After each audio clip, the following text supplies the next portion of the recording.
저번 시간에 이어서 오늘은 사주팔자를 살필 때 내게 주어진 시공간 에너지의 변화를 어떻게 살펴야 하는지 정리해 보도록 하겠습니다.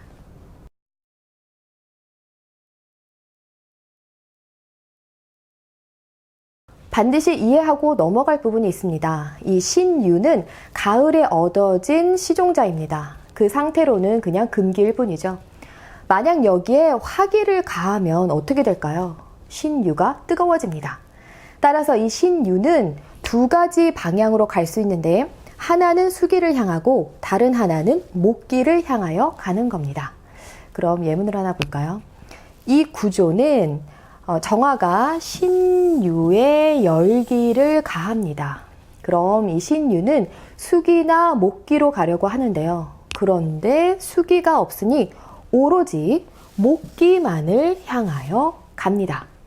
언제든 금, 목이 싸울 수 있는 구조이고 목기는 생기이기 때문에 언제든지 상할 수 있습니다.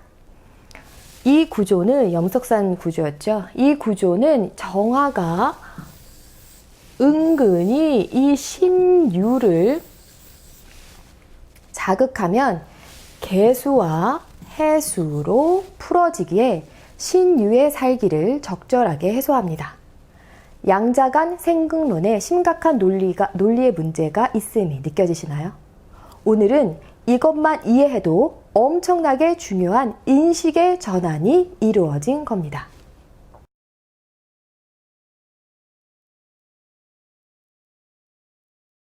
삼자간 글자 조합을 이해하는 것이 중요합니다. 이 세상은 양자생극으로 만들어진 단순한 세상이 아니죠. 이 반드시 삼자간 구조를 살피는 눈을 길러야 양자생극론에서 벗어납니다. 예를 한번 들어볼까요? 중화민국의 주 영국대사, 주 일본대사를 지냈다고 합니다. 92세에 신해대운 갑진년에 사망했는데요. 이런 구조를 볼 때 생극으로 종살격인데 이 개수가 방해한다는 식으로만 봅니다. 그렇게 볼 필요가 전혀 없습니다. 사화가 용신이면 개수가 기신이고 개수가 용신이면 이 사화가 기신이라는 이분법적인 판단에서 자유로워져야만 합니다. 삼자간 조합으로 사주를 보는 눈을 길러야 합니다. 이 사주는 대운과 합하여 정, 신, 개, 삼자간 조합으로 살기를 적절하게 풀어내서 내 것으로 취합니다. 물론 일지축토에 많은 금기들을 수렴하는 작용도 있습니다. 그럼 이 운에서 삼자간 조합을 이루는 다른 예문을 좀 살펴볼까요? 저번 시간에 봤던 사주입니다. 을묘대운이 오면 이 자수 속에 있는 개수와 합하여 을, 개, 무, 삼자간 조합을 이루었죠. 역시 이 염석산 사주는 이 구조 자체에 정, 신, 임, 정, 신, 개, 삼자간 조합을 가지고 있습니다. 이미 알려드린 것처럼 이 삼자간 조합은 사계도에서 아주 쉽게 찾을 수 있습니다. 을개무, 무병경, 정신임, 갑기임, 유축징 등 기존 강의를 들으시기 바랍니다. 그렇다면 이 사주가 임진대운에 정, 신, 임, 삼자간 조합을 이루는데 좋아야 하는 것이 아닙니까? 라는 질문을 할 수 있습니다. 일찍 요절했다고 했죠.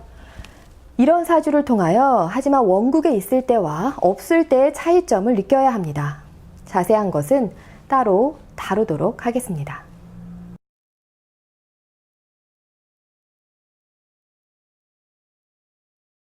지장간의 원리라는 책에서 이미 설명했듯 이 치절을 만나다라는 개념을 이해해야만 합니다. 일간의 의지와는 전혀 관계없이 연주와 월주는 이미 일간이 생기기도 전에 존재합니다. 따라서 일간 위주로 연과 월을 살피는 것은 잘못된 판단입니다. 일간을 만들어낸 주체는 연주와 월주로 일간이 만든 것이라고 착각하는 일간 위주의 관점에서 벗어나야 합니다. 일간은 이미 정해진 연주와 월주에 대해서 내가 활동하기 좋으니까 받아들이거나 나쁘니까 벗어날 수는 있지만 일간 마음대로 연주와 월주를 바꿀 수는 절대로 없습니다. 시절을 만나는 개념은 일간이 이 적절한 시공간을 얻었는가를 판단하는 방법으로 그 기준점은 사계도입니다. 예를 한번 들어볼까요?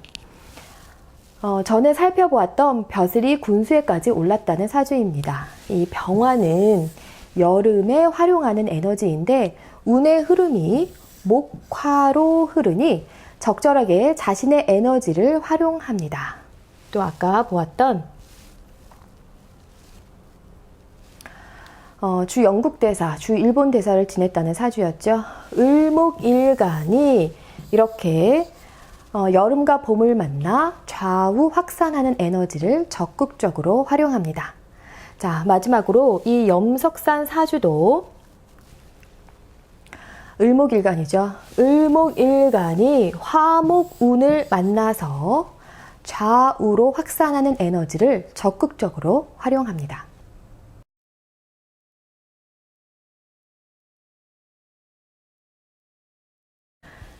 위에서 이미 설명했던 정계충의 의미를 좀 더 확장해 볼게요.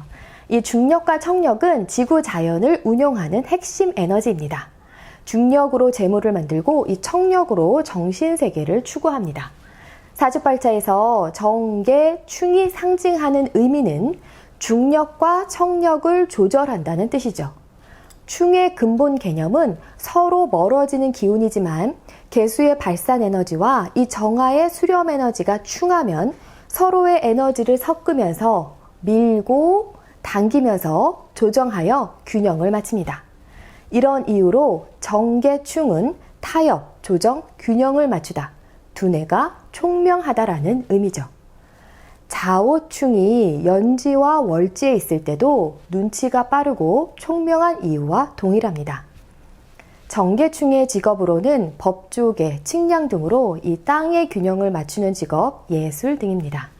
따라서 이 식신제사라는데 인성이 식신을 극하면 무조건 상한다는 극단적인 생각론에서 벗어나야만 합니다. 사주의 문을 좀 살펴볼까요? 정미, 개축, 갑신, 정묘시에 태어난 여자가 있습니다. 서울대 법대를 졸업한 판사로 연과 월의 정계충으로 옳고 그름을 판단하고 조정하는 법조계 물상으로 사용하였습니다.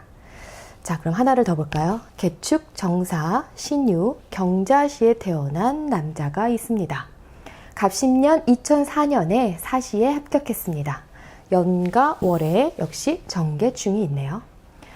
자, 그럼 마지막으로 기존의 주장을 한번 정리해 보도록 하겠습니다. 자, 첫 번째, 종살격이 될 가능성이 높지만 종살격이 아니다. 이런 식의 논리는 믿지 마십시오. 종격을 설명하는 모든 예문들이 종격이었으면 좋겠지만 아니어서 아쉽다고 합니다. 이런 표현을 바꾸면 종격은 없다라는 말입니다. 힘들게 종격 공부하니라 시간과 정력과 돈을 빼앗기지 말기 바랍니다. 종격이 없다라는 생각을 가지면 종살일 듯 했지만 이 개수와 해수가 있어서 종살이 아니라는 이상한 논리에 빠져들 이유가 없습니다. 즉, 종살격이었는데 이 개, 해가 있어서 아닌 것이 아니라 원래부터 그냥 신유와 개, 해와 정화가 있는 사주 구조일 뿐입니다. 억지로 종살로 몰고 가서 죄 없는 이 개, 해를 종살을 방해하는 혹은 식신제사를 방해하는 글자로 이해할 필요가 없습니다. 개해가 있기에 총명하고 개해가 있기에 고위직에 올랐으며 개해가 있기에 장수한 겁니다. 다음 시간에는 적천수 종격 예문을 풀면서 종격의 논리가 터무니없음을 설명하겠습니다. 자, 두 번째. 이 정화의 제살 역할이 못 믿어서 이 개수가 살인상생함으로 귀명이다. 세 번째, 개수 때문에 귀명이 아니라 정화가 이 연지 미토에 뿌리 내리고 식신 제살함으로 귀명이다. 이 두 번째와 세 번째는 삼자간 에너지 조합으로 이해하면 극단적인 생극론에서 벗어납니다. 네 번째, 살이 많으면 인성을 쓰던 식상을 쓰던 둘 중 하나만 쓰고 둘 다 쓸 수는 없다. 다섯 번째, 격국으로는 식신을 용신으로 일간 억부로는 인성을 쓴다고 타협합니다. 이런 주장들도 삼자간 조합으로 사주 구조를 이해하면 극단적으로 나눌 필요가 없습니다. 결론적으로 세상은 타협과 조정을 통하여 발전하는 것이지 일방적으로 상대방을 공격해서 죽이는 것이 아닙니다. 세상 이치를 조금만 이해하면 이 극단적인 생과 극의 오류를 이해하실 겁니다. 세상은 생과 극으로 이루어진 것이 아니라 이 에너지가 시간과 공간에서 수시로 변화하면서 무령의 변화를 주는 겁니다. 이런 변화는 절대로 두 글자로 이루어지는 것이 아니라 삼자간, 사자간 조합으로 조정과 타협을 통하여 이루어지는 겁니다. 명리학도 사주팔자도 모두 자연의 이치 그대로 일상에서 느껴지는 이치 그대로를 활용하는 겁니다. 지금이라도 이 극단적인 생극 논리에서 벗어나 자연의 이치 그대로를 바라보는 해안을 기르시기 바랍니다. 그럼 저는 다음 시간에 뵙겠습니다.